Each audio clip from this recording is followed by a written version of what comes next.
Subscribe करें और bell दबाएं ताकि कोई खबर रह न जाए।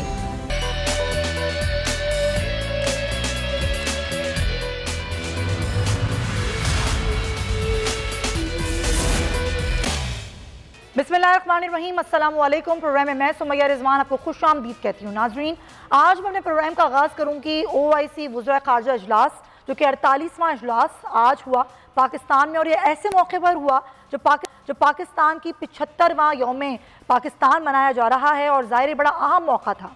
लेकिन सबसे अहम मौका ये था कि जब हम ये इजलास पाकिस्तान जिसकी मेज़बानी कर रहा था, तो जिन मौज़ूआत पर आज OIC इजलास में बात की गई मुख्तलिफ वज़ीर ख़ारजा की जानिब से, 57 मुल्कों के वज़ीर ख़ारजा मुबस्सिरीन और मेहमान शरीक हैं, और ये बड़ी अचीवमेंट है। ना सिर्फ ये बल्कि इससे पहले 4 मरतबा पाकिस्तान OIC इजलास की मेज़बानी कर चुका है।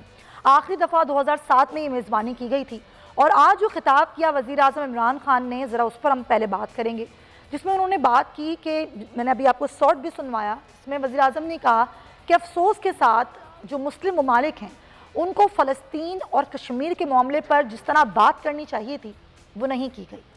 ना सिर्फ ये फ़लस्तीन, कश्मीर, अफ़गानिस्तान का मामला, इस पर भी बात की गई। साथ ही साथ इस्लामोफोबिया, जिसमें पाकिस्तान की बड़ी अचीवमेंट है, क्योंकि 15 मार्च का दिन इस्लामोफोबिया के हवाले से मनाया जाएगा, और ये करारदाद जो UN की जनरल असम्बली में मंजूर हुई है, इसका जिक्र किया गया आज वज़ीर आज़म की जानिब से। उन्होंने कहा कि इंतहा पसंदी को जब इस्लाम से जोड़ा जाता है तो ये बहुत ही अफसोसनाक है। इंतहा पसंद तो किसी भी मज़हब में हो सकते हैं। उन्होंने जिक्र किया न्यूजीलैंड में की मस्जिद में होने वाले जो मुसलमानों को शहीद किया गया था, उन्होंने उसका जिक्र किया। उन्होंने कहा इंतहा पसंद का किसी भी मज़हब से जोड़ना ठीक नहीं है। हमने इंतहा पसंदी पर, दहशतगर्दी पर काम किया है, बहुत काम किया है, और ना सिर्फ काम किया है बल्कि अफसोस की बात यह है कि हमेशा इस्लाम से इसको जोड़ दिया जाता है, जो कि बिल्कुल गलत है। उन्होंने तमाम मुस्लिम ममालिक से अपील की कि न इस पर बात की जाए बल्कि अमलन कोई ना कोई इक़दाम ज़रूर किए जाएँ। फिर उन्होंने हालिया जो रूस और यूक्रेन का तनाज़ा है, इस पर मुस्लिम ममालिक को मुखातिब करते हुए कहा कि इस मामले पर मौसर हिकमत अमली बनाने की ज़रूरत है। ना सिर्फ मौसर हिकमत अमली बनाई जाए बल्कि जंगबंदी के हवाले से मुस्लिम ममालिक अपना किरदार अदा करें, और जंगबंदी के लिए चीन की मदद बड़ी अहम है, उन्होंने कहा। और साथ ही साथ उन्होंने कहा कि कश्मीर के मामले पर जिस तरह से क्राइम किया गया, भारत ने जिस तरह से तब्दील किया वहाँ की हियत को, वहाँ की आबादी के तनासुब को, ये बहुत बड़ा क्राइम है। और बहुत से हमारे मुस्लिम ममालिक जिन्होंने इस पर बात नहीं की, इस पर काम नहीं किया, जो कि हमें करना चाहिए था। उन्होंने कहा कि हमारे मुसलमान 1.5 अरब हैं, लेकिन उनको अपनी अहमियत का, अपनी ताकत का अंदाज़ा नहीं है। तो क्या OIC जो पिछले दिनों बड़ी गैर फाल रही नाज़रीन, और हमने इस पर वक्तन फ़वक्तन बात भी करते रहे हम इस पर, तो क्या ये OIC इस मामले का तदारुक कर सकेगी? और उसमें सबसे अच्छी बात यह है कि सऊदी वज़ीर ख़ारजा ने कश्मीर के मामले में बात की है, तो ये कितनी अच्छी एक पॉजिटिव बात है। इस पर हम एनालिस्ट हमें ज्वाइन कर चुके हैं। PJ मीर साहब में ज्वाइन कर रहे हैं, सीनियर सहाफ़ी हैं, तज़कियाकार हैं, उनको हम वेलकम कहेंगे। अली सरवर नकवी साहब में ज्वाइन कर रहे हैं, साबिक़ सफ़ीर हैं। आपका ये बहुत शुक्रिया अली साहब, आपने अपने प्रोग्राम में हमारे वक्त निकाला। और हमें हारिस नवाज़ साहब ज्वाइन करें, ब्रिगेडियर टायर हारिस नवाज़ साहब में प्रोग्राम में मौजूद हैं। तमाम हज़रात का बहुत शुक्रिया। सबसे पहले अली सरवर नकवी साहब, जब हम बात करते हैं OIC की, इतने ज़्यादा ममालिक हैं इसमें जो कि मुस्लिम ममालिक हैं, जिनका काम है कि मुसलमानों के इशूज़ पर बात करना, उनके लिए प्रॉपर थ्रू चैनल काम करना, लेकिन हमने देखा कि OIC बहुत गैर फाल रहा। 5 अगस्त से लेकर जो मामलात हुए कश्मीर में, फ़लस्तीन में इस तरह जुल्म हो रहा है, नस्लकुशी की जा रही है वहाँ पर मुसलमानों की, फिर हालिया रूस और यूक्रेन का मामला, अफ़गानिस्तान का मामला, क्या आपको लगता है कि आज जिस तरीके से बात की गई इशूज़ पे, और जिस तरह हाईलाइट किया हमारे वज़ीर आज़म ने, तो करेगी कुछ OIC जिस तरह कहा गया उनको? देखिए, बात यह है कि OIC एक बहुत बड़ी इंटरनेशनल ऑर्गेनाइजेशन है। इसमें 56 मेंबर्स हैं, और ये बहुत ज़माने से, सन 1969 से 1969 में ये बनाई गई थी, और जब से ये जितने भी मुसलमान मुल्क बाद में आज़ाद हुए वो भी फिर इसके मेंबर बने। तो बैकग्राउंड ये है कि ये बहुत एक पुरानी और वेल एस्टैब्लिश्ड ऑर्गेनाइजेशन है, लेकिन जो उसकी इफेक्टिवनेस है या वो किस हद तक वो असर अंदाज हो सकती है जी, वो मेंबरान पे डिपेंड करता है। कोई भी जो तंजीम होती है उसके मेंबरान जितना चाहेंगे उसको फाल बनाएंगे। और बदकिस्मती से हमारे मुसलमान ममालिक जो हैं वो मुख्तलिफ ग्रोह से उनकी एसोसिएशन है, मुख्तलिफ मफाद, उनके मुख्तलिफ किस्म के मफाद हैं और कोई मुत्तहिद पोजीशन नहीं होती है।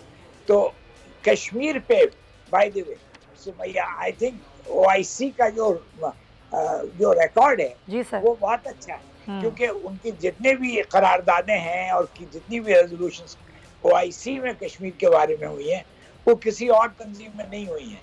लेकिन फिर वही है कि जो ग्लोबल जो बैनुल अक़वामी बरादरी है उसमें मगरबी ममालिक ज़्यादातर वो डोमिनेंट हैं और वो लोग कश्मीर को कोई ख़ास अहमियत नहीं देना चाहते हैं।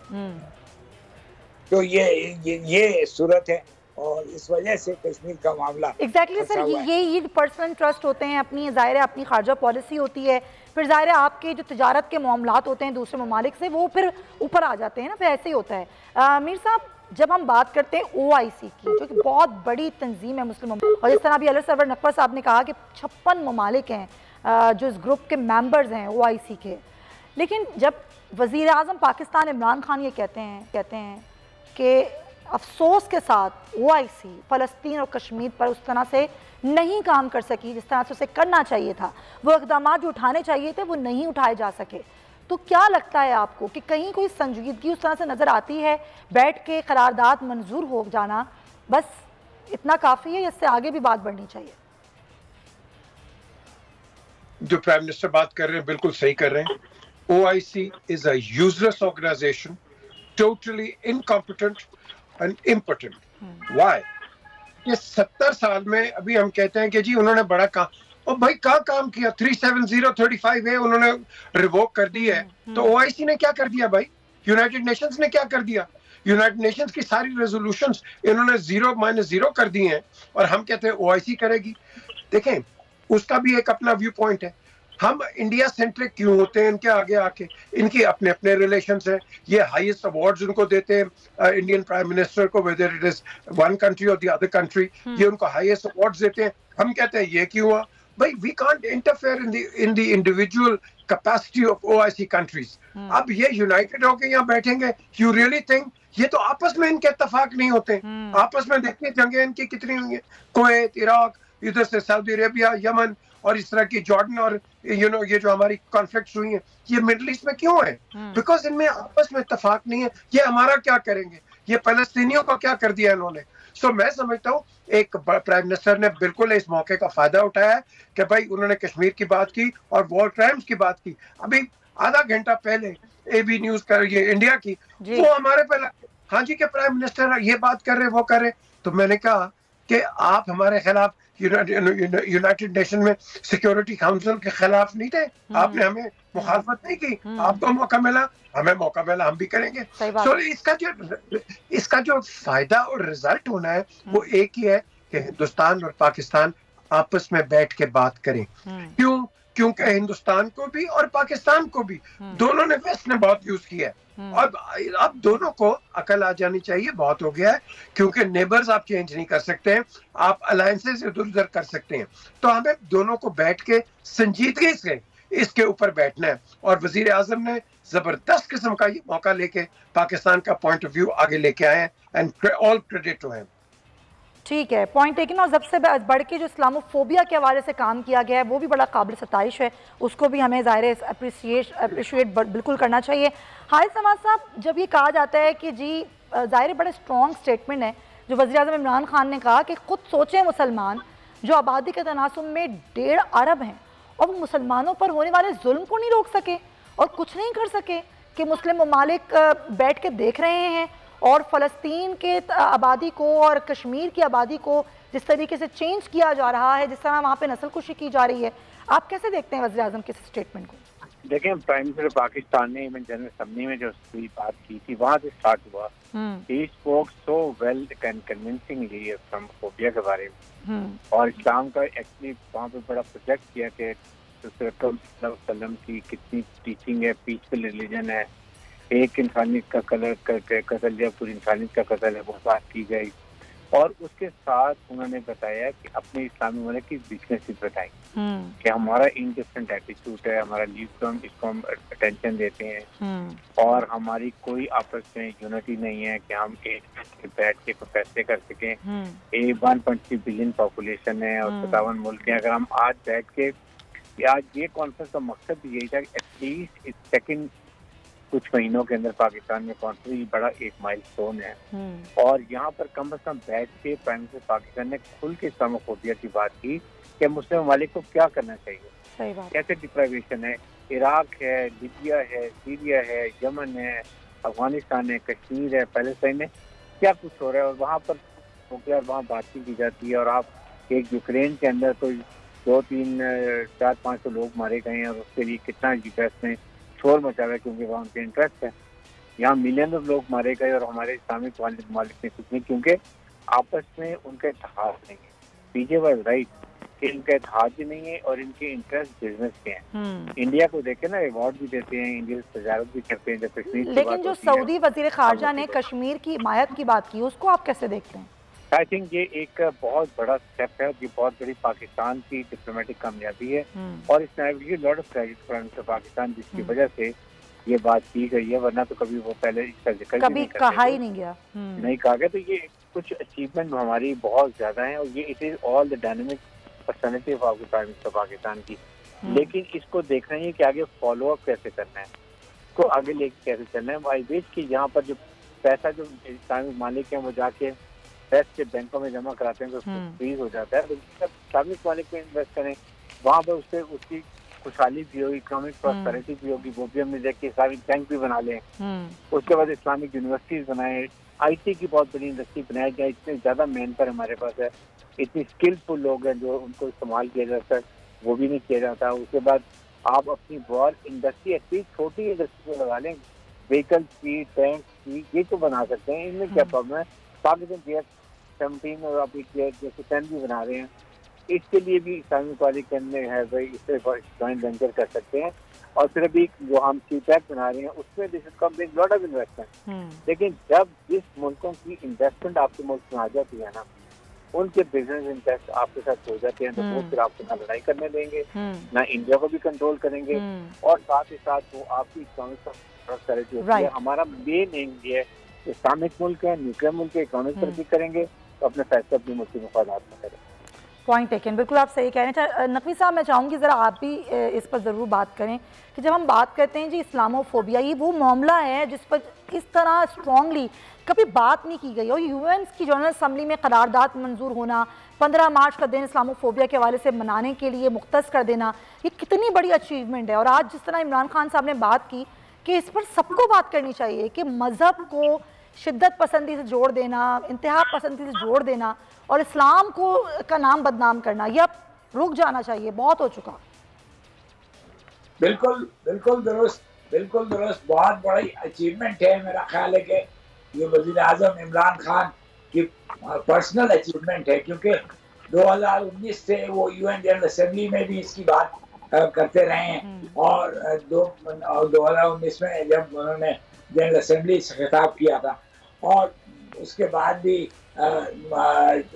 पिछले 2 सालों में भी इस पर काफी जोर देते रहे। तो मकसद ये है कि इस्लामोफोबिया का इशू उठाना बहुत जरूरी है। जब तक इस पे आप आगाही ना पैदा करें, बहुत से मगरबी ममालिक में तो ये इसकी आगाही नहीं है, तो जब तक अवेयरनेस जब तक ना हो तब तक इस पे कोई एक्शन नहीं होगा। और अब करारदाद मंजूर हुई है और मगरबी मुल्क में गड़बड़ हुई थी, जो अटैक हुआ था न्यूजीलैंड में, उसकी वजह से ये डेट रखी गई।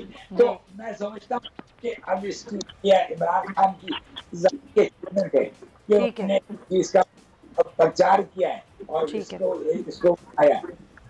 ठीक है, बहुत शुक्रिया आपका अली सरवर नकवी साहब, हारिस नवाज साहब, आप दोनों हज़रात का मौजू OIC का वज़ीर ख़ारजा का इजलास और वज़ीर-ए-आज़म इमरान खान का उसमें खिताब, मौज़ूआत अहम, बात करना बड़ा ज़रूरी था। और एक और मामला अभी कुछ ही देर पहले मियां शहबाज शरीफ जिन्होंने न्यूज़ कॉन्फ्रेंस की, वो न्यूज़ कॉन्फ्रेंस जो की गई वो बरतानिया की ईस्ट रिकवरी के जो CEO हैं कावे मुसवी, उनके मुआफ़ीनामे पर की गई। उन्होंने कहा कि नवाज शरीफ ने कोई बदउनवानी नहीं की है, हम अपनी गलती तस्लीम करते हैं और मुआफ़ी मांगते हैं। तो ये मामला उठ गया है और इस पर बहुत तनकीद की जा रही है हुकूमत पर। तो सबसे पहले आपको सुनाना चाहूँगी कावे मुसवी ने क्या कहा, ज़रा सुनिएगा। Lot of plundered assets, but not 1 rupee of that could be connected to the Nawaz Sharif family. I have no hesitation in issuing that apology on the record, in the full glare of TV cameras. The facts do not sustain the position that Prime Minister Sharif was corrupt. They do not. Quite the contrary.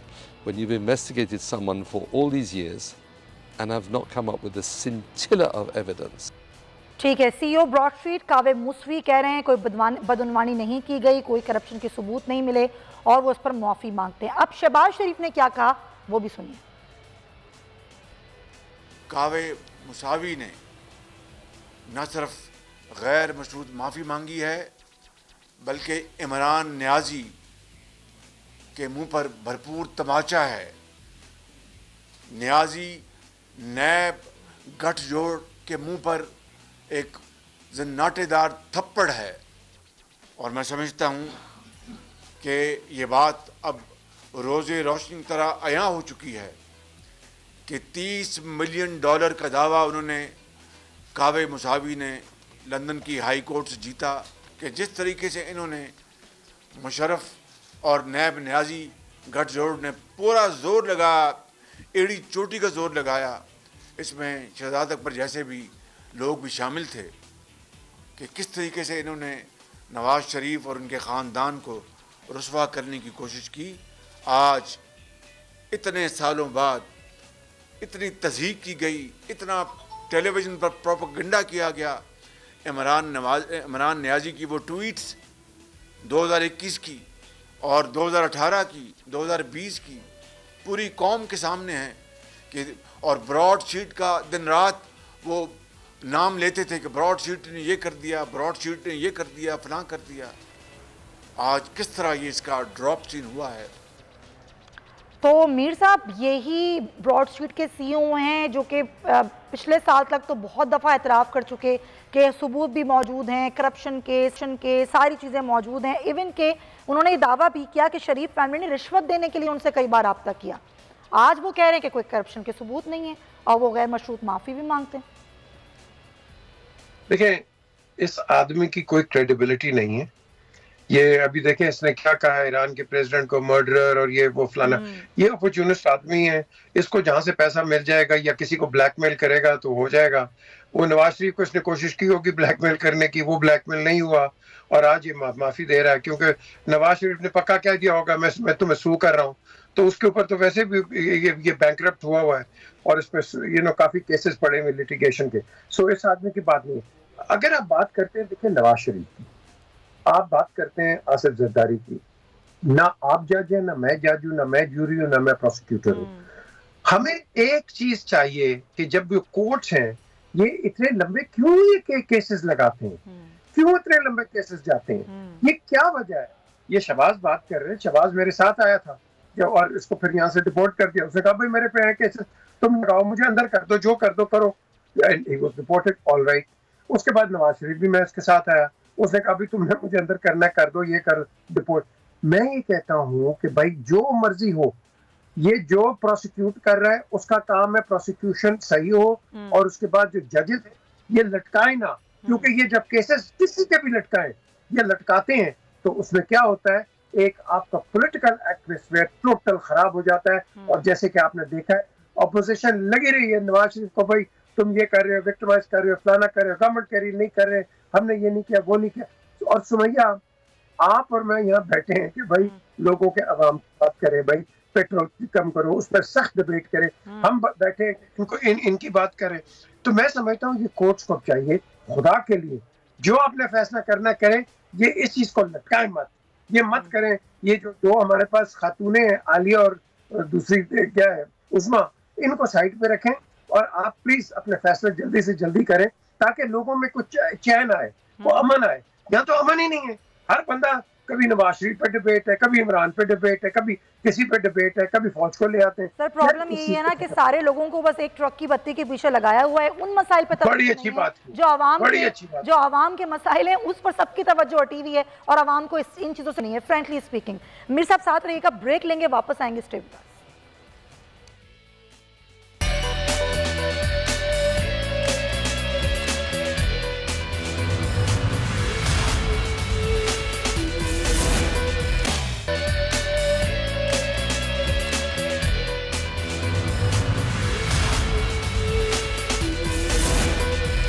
Welcome back नाजरीन। कुछ सियासी सूरत हाल की बात करेंगे जो कि रोज़ बरोज़ गर्म होती जा रही है। तहरीक अदम एतमाद का मामला है, मुलाकातों का सिलसिला भी जारी है।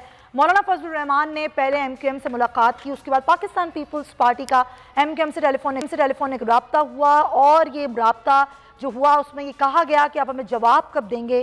खालिद मकबूल सिद्दीकी ने कहा कि जल्दी आपको जवाब मिल जाएगा। उससे ज़्यादा जो खबरें हैं वो सोशल मीडिया पर सरगर्म है और बहुत सी बातें की जा रही हैं। कई लोग ये ट्वीट्स करते हुए नज़र आ रहे हैं कि जी जल्दी बड़ी खबर आने वाली है। तो क्या होगी ये बड़ी खबर?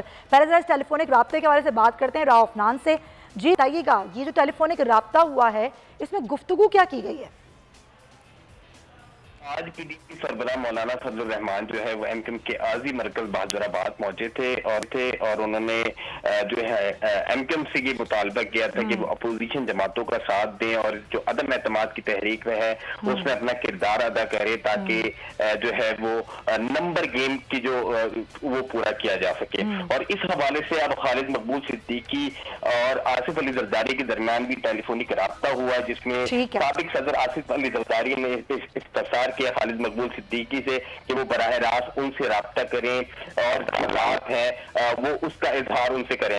आसिफ अली जरदारी ने इस्तफसार किया खालिद मकबूल सिद्दीकी से कि MQM ने ताहाल जो है वो क्या फैसला किया है, तो जिस पर खालिद मकबूल सिद्दीकी की जानिब से यकीन दहानी कराई कि वो कल इस्लामाबाद पहुंचेंगे और MQM पाकिस्तान का जो ये यकीन दहानी पीपल्स पार्टी को कराई गई है, JUI को क्या यकीन दहानी कराई गई है? बहुत मतलब कॉन्फिडेंट है JUI, इसी पर बात करेंगे। खान साहब हमें ज्वाइन करें JUI फे से। खालिद उस्मान साहब बहुत शुक्रिया आपके वक्त का। जो मुलाकात हुई कल MQM पाकिस्तान से, किस हद तक यकीन दहानी है, मतलब हैं ये आपके साथ, क्या कहा है MQM पाकिस्तान ने? बहुत बहुत शुक्रिया जी आपका। मुलाकात आज हुई है और आज 2-2:15 बजे का वक्त था और बहुत अच्छी मुलाकात हुई है। और आपने देखा कि मुलाकात के बाद जो प्रेस ब्रीफिंग थी उससे जो साफ जाहिर हो रहा है कि MQM अब हुकूमत के साथ नहीं है, वो अपोजिशन के साथ है। और सिर्फ MQM ही नहीं बल्कि तमाम जो इत्तेहादी हैं वो अब हुकूमत के साथ नहीं है। ठीक है, ज़रा पत्ते जो हैं वो इस्तेमाल होते हैं, तमाम मामला तय हो चुके हैं। क्या मामला तय हुए हैं खालिद उस्मान साहब? क्या पेशकश की गई है MQM को? नहीं, पेशकश की बात नहीं है। तो पहले से जो एक चीज चल रही है हमने पेशकश नहीं की। एक बात जो पहले से चल रही है, पीपल्स पार्टी और MQM के दरमियान जो मसाइल थे वो काफी हद तक हल हो गए हैं और उसकी बस आखिरी वो जो कहते हैं ना कि ओपनिंग बाकी है। तो वो एक कल जो है ये गुज़श्ता कल भी मीटिंग जारी थी, आज दिन में भी जारी थी, शाम को इस्लामाबाद में मीटिंग होगी। इन आपस में जो दोनों जमातों के ज़िम्मेदारान हैं। और जहाँ तक हम आज गए थे, मौलाना फजलुर रहमान साहब वहाँ से मुतमईन आए हैं। मौलाना को जो यकीन दहानी कराई गई है, खुद मौलाना ने अपने अल्फाज में कहा कि मैं आज मुतमईन जा रहा हूँ और हुकूमती इत्तेहादी जो हैं वो अब हुकूमत के साथ नहीं है। और MQM इंशाल्लाह आप देख रहे हैं कि इस वक्त जो सूरत हाल है वो जी शहरी हुकूमत के साथ नहीं रह सकता है। MQM एक जमात है, उसने आने वाले कल कौम की खिदमत करनी है, आवाम की खिदमत करनी है, उसने आवाम में जाना है। जिस तरह आज इमरान खान अपने अरकान को धमकियां दे रहा है कि उन्होंने कल आवाम में जाना, ऐसी बात तो हम नहीं कर रहे हैं। हकायक ये है कि इस वक्त वो तमाम उनके इत्तेहादी जो उनको छोड़ चुके हैं, दिमागी तवाज़ुन खो बैठे हैं। अच्छा। और अब इंशाल्लाह बस सिर्फ वक्त का इंतजार है और उसमें जो है आप देखेंगे कि इंशाल्लाह सूरत हाल जो है वो बिल्कुल मुख्तलिफ होगी। बहुत शुक्रिया आपका कारी उस्मान साहब, बड़े पुरुम्मीद नजर आ रहे हैं। एमक्यूएम पाकिस्तान से ही पूछ लेते हैं, रेहान हाशमी साहब हमें ज्वाइन कर रहे हैं। रेहान हाशमी साहब, फैसला कर लिया एमक्यूएम पाकिस्तान ने कि अब हुकूमत की इत्तेहादी नहीं रहेगी वो? बिस्मिल्लाहिर्रहमानिर्रहीम।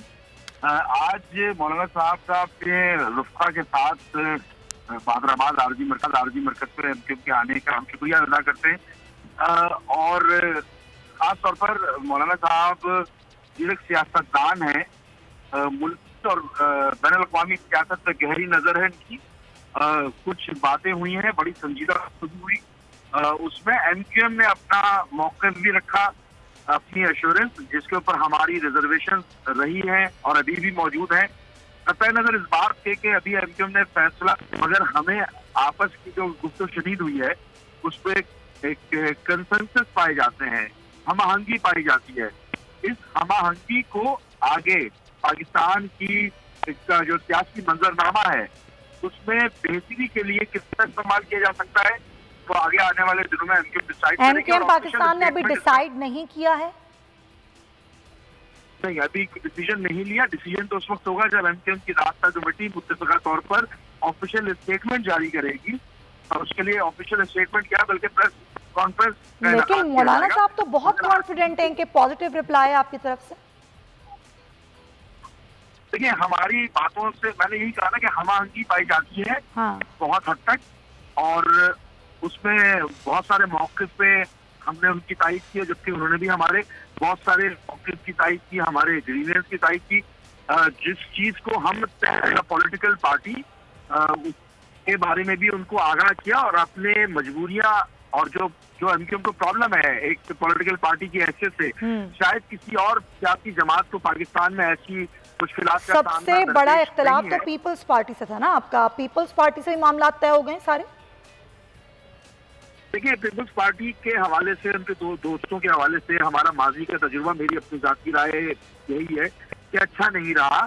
लेकिन अभी क्योंकि कुछ डेवलपमेंट्स हुई हैं उसमें मौलाना साहब जैसी शख्सियात की एश्योरेंस बड़ी अहमियत की हामिल होगी। मैं जाती तौर पर समझता हूँ कि अगर लार्जर इंटरेस्ट के लिए काम किया जाए, अच्छा, और जिसमें मौलाना साहब जैसी और जो जुबानी या किसी और तरीका कार के जरिए एश्योरेंस लें, जिसमें एमक्यूएम के जो खास तौर पर अर्बन सिंध के हवाले से पेशकश कोई की गई है एमक्यूएम पाकिस्तान को, तो चीजें बेहतर हो सकती है। रेहान साहब, एमक्यूएम पाकिस्तान को क्या पेशकश की गई है?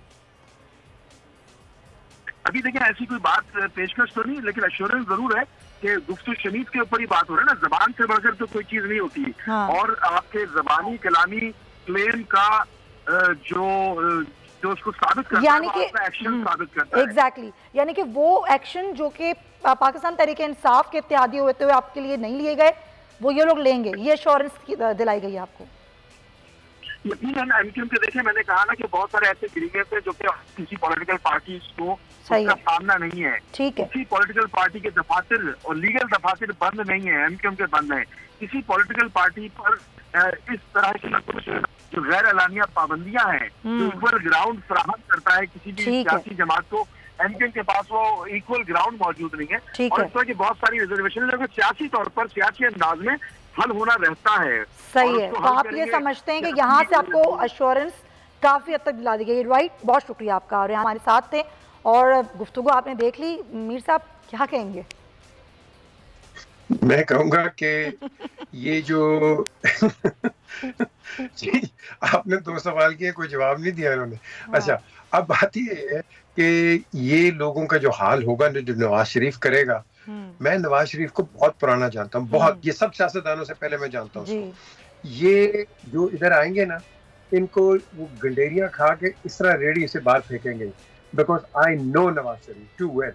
और उसके बाद ये पीपल्स पार्टी और एमक्यूएम, इनकी मैं प्राइम मिनिस्टर हाउस में बैठ के मैं नेगोशिएशंस देखता रहा हूँ। ये जहाँ खड़ी होती है वहीं खड़ी होगी, ये इधर उधर नहीं जाएगी। इनको पता है out of par is out of site.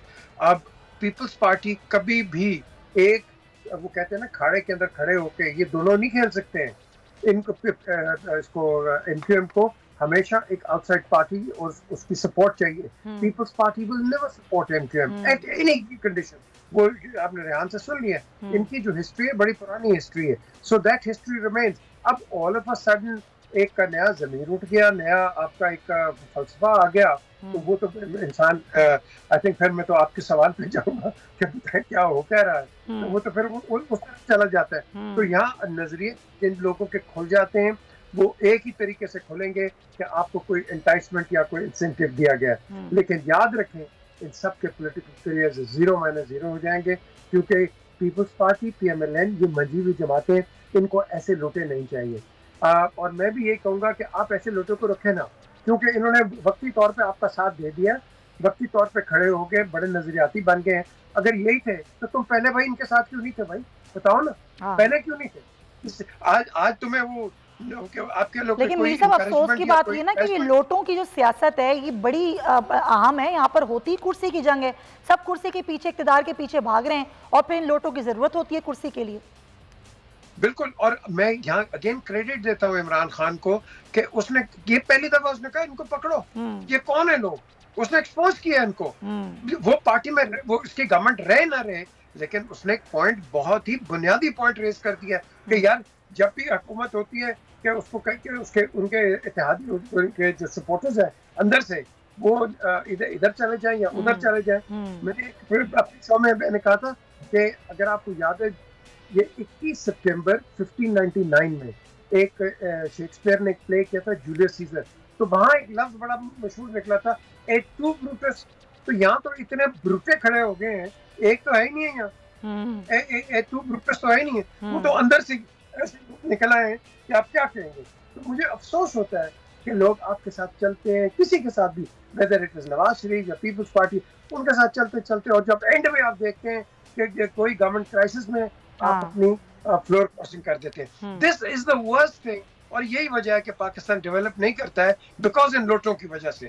मैं समझता हूँ इलेक्शन कमीशन को इस पर एक्शन लेना चाहिए। मैं समझता हूँ कि जो लोग इस तरह की हरकत करेंगे उनको डिबार कर दे 10 साल के लिए, उनको मत पॉलिटिक्स। आप देखें इलेक्शन कमीशन ने तो अपने हाथ खड़े कर दिए हैं। सुप्रीम कोर्ट क्या जो आर्टिकल का आइन है, आइन का आर्टिकल है 63 है, उसकी क्या तशरीह करती है, उस पर क्या एक्सप्लेनेशन देती है, इसका इंतजार सबको रहेगा। बहुत शुक्रिया आपका PJ मीर साहब मौजूद है प्रोग्राम में। नाज़रीन एक ब्रेक शामिल करेंगे, फिर वापस आते हैं। Stay with us.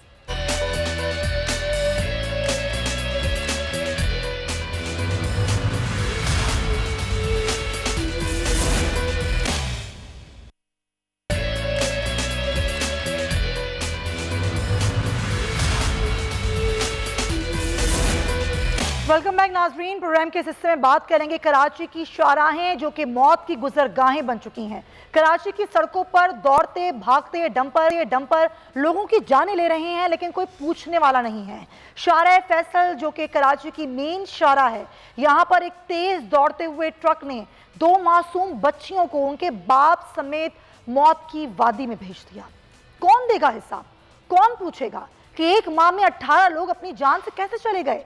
अक्सर हम जाते हैं कहीं भी ट्रैफिक में फंसते हैं तो ये डंपर जो इस तरह जगह बना रहे होते हैं जैसे ये डंपर नहीं कोई मोटरसाइकिल है, और जिस तरीके से ये दौड़ा रहे होते हैं लगता नहीं ये डंपर है, लगता है कोई जहाज उड़ा रहे हैं। इनको किसी की जिंदगी का कोई एहसास नहीं होता है, कोई उनको रोकने वाला नहीं है, कोई इनसे पूछने वाला नहीं है। इसी पर हम बात करेंगे। साथ मौजूद है हमारे नुमाइंदे सलमान सलीम। सलमान, 18 लोग अपनी जान से जा चुके हैं।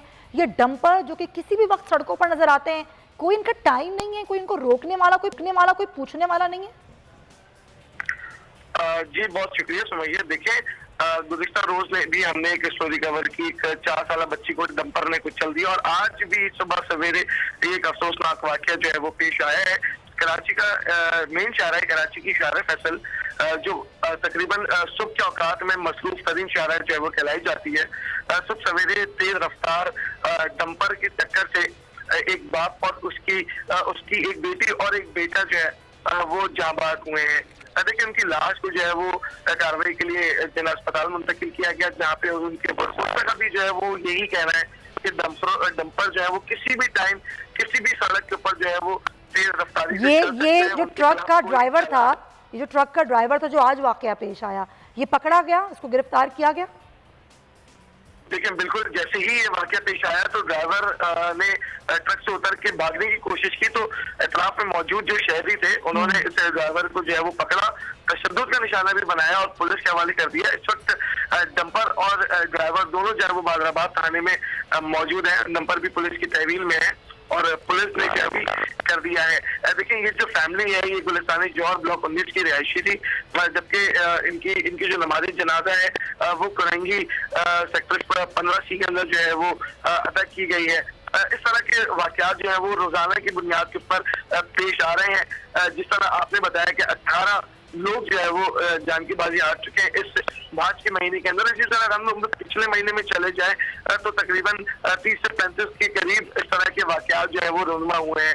रोजाना की बुनियाद के ऊपर गाड़ी, मोटरसाइकिल, रिक्शा इनके जो है वो अंदर के रिपोर्ट हो रहे हैं। RTA जो है वो बहुत ज्यादा रिपोर्ट हो रहे हैं आजकल, जिसके ऊपर कार्रवाई करती ट्रैफिक पुलिस जो है वो दिखाई नहीं दे रही है। सबसे अहम बात यह है कि जब इस डंपर के हवाले से हम ट्रैफिक पुलिस से जो है वो कोई सवाल करते हैं तो ट्रैफिक पुलिस एहलकार जो है वो साफ मना कर देते क्योंकि इनकी कोई टाइमिंग्स है ना, इनकी कोई टाइमिंग्स हैं डंपर्स की, ट्रक की एक मखसूस टाइम पे निकल सकते हैं सड़कों पे।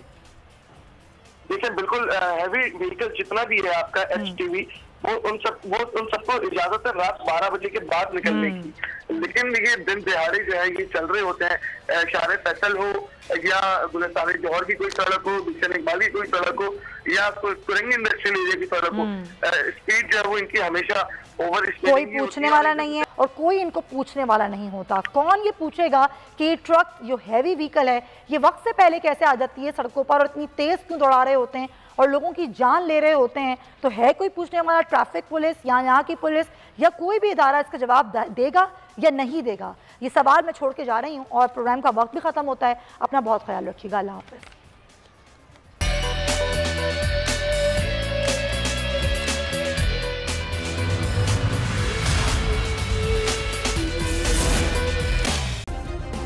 सब्सक्राइब करें और बेल दबाएं ताकि कोई खबर रह न जाए।